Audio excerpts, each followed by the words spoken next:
Aking buhok. Wala kasi yung pangbayad sa parlor, kaya ako na lang. Kulayan ko yung aking sarili. Ito yung kulay niya. Oh.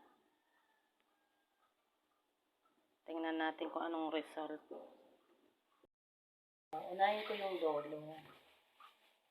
Diba? Dolo muna. Kasi yung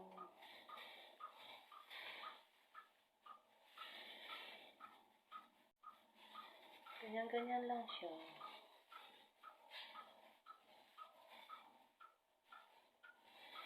Hanggang malahat ko siya.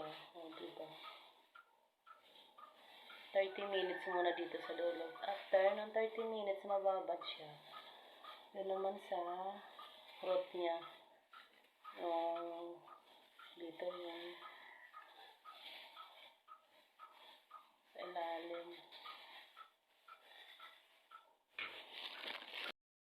Bali, natapos ko na to. Lagyan na yung mga dulo, yung color. Mamaya yung rate na lang. Minamassage ko na lang siya. Ito na lang mamaya. After 30 minutes na nakababad tong dulong may dati ng kulay.